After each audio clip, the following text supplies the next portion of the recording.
Oke, bertemu lagi. Kita akan mendengar satu video mengenai ayat di dalam Alkitab. Dikatakan banyak orang Kristen masuk Islam karena gara-gara membaca ayat Alkitab ini. So, mari kita dengar.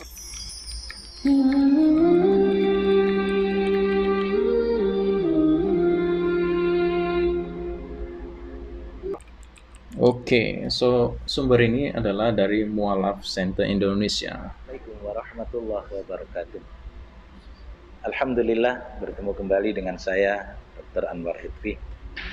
Kali ini saya akan menjawab pertanyaan dari teman-teman Kristen mengenai penyaliban Nabi Isa atau Yesus alaihissalam. Teman-teman Kristen bertanya kepada saya, apa benar di dalam Al-Quran Yesus atau Nabi Isa alaihissalam tidak mati di salib? Sedangkan di dalam kitab kami yang turun lebih dahulu dari Al-Quran itu mengatakan bahwa Yesuslah yang mati di salib. Maka saya jawab, Alhamdulillah, Al-Quran dengan tegas mengatakan wa ma qataluhu wa ma salabuhu walakin subbihalahu. Jadi mereka tidak pernah membunuh Nabi Isa. Mereka juga tidak pernah menyalib Nabi Isa. Tapi Allah telah menyelamatkan Nabi Isa dan menyerupakan orang lain dalam pandangan mereka menjadi seperti Nabi Isa atau Yesus alaihissalam. Dan sebetulnya hal ini juga tertulis di dalam kitab kalian, bahwa Nabi Isa atau Yesus alaihissalam tidak pernah mati di salib. Silakan Anda baca Injil Matius pasal 27 ayat 46. Di sana dikatakan, kira-kira jam 3 berserulah Yesus dengan suara yang nyaring, Eli, Eli, lama sabachthani, yang artinya, Allahku, Allahku, mengapa kau tinggalkan aku? Seruan ini adalah seruan yang diucapkan oleh Yesus yang lain. Kenapa saya katakan Yesus yang lain? Ingat, Nabi Isa alaihissalam atau Yesus alaihissalam tidak pernah menggunakan kata Eli atau Eloi di dalam menyeru, memanggil Tuhannya. Yesus selalu menggunakan kata Bapa, Abba. Itu kalimat yang dipakai oleh Yesus, baik beliau dalam keadaan suka maupun dalam keadaan duka, baik ketika beliau aman maupun ketika beliau terancam.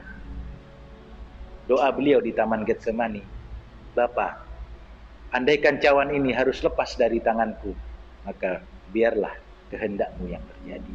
Tidak pernah Yesus menggunakan kata Eli di dalam memanggil, menyeru, menyebut Tuhan Allahnya. Jadi jelas Alkitab mengatakan Eli, Eli, lama sabachthani, itu adalah orang lain yang diserupakan oleh Allah, sehingga manusia waktu itu melihat orang yang tersalib adalah Yesus, padahal dia bukan Yesus. Jadi selama Alkitab masih menulis seruan orang yang disalib itu Eli, Eli, lama sabachthani, berarti yang disalib itu bukan Yesus alaihissalam, melainkan Yesus yang lain. Terima kasih. Oke, kita sudah mendengar tadi. Pertama, dia mengatakan bahwa Yesus itu tidak disalib di dalam Al-Quran. Oke lah, tidak apa, tidak kisahlah adakah tidak ada. Tapi kemudian dia mengutip di dalam Matius 27 ayat 46 bahwa Yesus ketika di atas kayu salib berseru, Eli, Eli, lama sabachthani, yang maksudnya, Allahku, Allahku, kenapa engkau meninggalkan aku? Oke, nah dia mengatakan kalimat ini tidak mungkin akan diucapkan oleh Yesus, karena Yesus selalu memanggil Allah itu sebagai Bapaknya. Saudara, kalau Yesus memanggil Allah itu sebagai Bapaknya, maka dia adalah anak Allah. Maka kalau Yesus itu adalah anak Allah, dia adalah Allah sebenarnya. Karena bila seorang bapa mendapat seorang anak, bapaknya adalah manusia dan anak itu adalah juga manusia. Di dalam case ini, Yesus memanggil Allah sebagai bapaknya karena Yesus sendiri adalah Allah. Nah, seruan Eli Eli lama sabachthani tidak harus ditafsir secara membabi buta, tidak harus mengikut keinginanmu sendiri, tetapi harus mengetahui apa tujuan Yesus ada di atas kayu salib, apa tujuan Yesus datang ke dunia. Tujuan Yesus yang utama adalah menyelesaikan misinya dengan mati sebagai korban penebus dosa bagi manusia. Dia adalah korban yang sempurna, tetapi dia juga sendiri yang mempersembahkan korban itu. Yohanes memanggil dia anak domba Allah yang menghapus dosa dunia, dan dikatakan di dalam Ibrani bahwa Yesus adalah imam besar yang ada untuk selama-lamanya. Dia tetap menjadi imam pengantara di antara Allah dan manusia. Selanjutnya kita dapat pelajari bahwa Allah mereka dikatakan menyelamatkan Yesus dan mengangkat dia dan menyerupakan orang yang di atas kayu salib itu dengan seseorang yang serupa seperti Yesus. Sebab itu dia mengatakan Eli Eli lama sabachthani, sebab dia dikatakan bukan Yesus yang sebenar, sebab Yesus sebenar selalu memanggil Allah itu sebagai Bapaknya. Saudara, kalau ini dilakukan Allah, apakah dia Allah yang benar? Kenapa dia harus melakukan penipuan seperti ini? Karena dengan terjadinya penyaliban kepada orang yang lain itu, tetapi diserupakan seperti Yesus, orang-orang yang mengikut Yesus menganggap bahwa yang disalib itu adalah Yesus. Maka orang-orang itu juga tersesat. Jikalau Allah benar-benar melakukan penggantian itu, maka yang salah di sini siapa? Bukankah Allah yang membuatkan orang-orang pengikut Yesus itu atau Kristen menjadi bingung dan menjadi tertipu, dan mereka menganggap Yesus itu Tuhan? Kalau Tuhan Allah yang melakukan penggantian ini menyerupakan dengan Yesus ini terjadi, bukankah Allah itu Allah yang tidak benar? Tidakkah Allah itu Allah Maha Kuasa? Bukankah dengan menyelamatkan Yesus saja sudah cukup dan mengangkat dia supaya dapat dilihat? Tetapi mengapa dia diserupakan, menjadikan orang-orang pengikutnya, murid-muridnya, orang Kristen tertipu? Bukankah Allah yang melakukan penipuan itu? Dan jikalau dengan penipuan ini orang-orang Kristen tersesat dan Allah menghukum mereka, bukankah Allah yang membuatkan mereka itu terhukum? Oleh sebab itu dalil ini tidak masuk akal dan tidak dapat diterima, karena ini hanya membabi buta. Alkitab dengan jelas menyatakan tujuan kedatangan Yesus, bahwa dia harus mati di atas kayu salib sebagai korban penebus dosa manusia.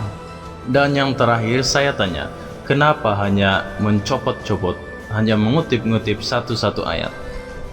Tidakkah kalau kita membaca di ayat yang seterusnya bahwa Yesus sendiri menyerahkan nyawanya dan dia mati? Ayat yang ke-50 dikatakan, Yesus berseru pula dengan suara nyaring lalu menyerahkan nyawanya. Maka dia ada di atas salib, maka dia memberikan nyawanya. Ayat 51, dan lihatlah tabir bait suci terbelah dua dari atas sampai ke bawah, dan terjadilah gempa bumi dan bukit-bukit batu terbelah. Ayat ini mengandung satu makna yang mendalam, yaitu perpisahan di antara manusia dan Allah yang diumpamakan seperti tirai tebal yang menutupi dan memisahkan antara ruang kudus dan ruang maha kudus, yaitu antara Allah dan antara manusia. Sekarang tidak ada lagi perceraian itu, oleh karena Yesus, korban yang sempurna, sudah dipersembahkan olehnya sendiri. Dia menyerahkan nyawanya sendiri. Ayat 52, dan kuburan-kuburan terbuka dan banyak orang kudus yang telah meninggal bangkit, dan sesudah kebangkitan Yesus mereka pun keluar dari kubur lalu masuk ke kota kudus dan menampakkan diri kepada banyak orang. Di ayat ini dikatakan kebangkitan Yesus, maksudnya Yesus ada di atas kayu salib dan dia mati, dan kemudian dia hidup lagi sampai selama-lamanya. Haleluya! Maka apa yang Anda katakan ini adalah kebohongan, dan engkau akan mengetahui kebenaran, dan kebenaran itu akan memerdekakan kamu. Sekian, kita jumpa lagi.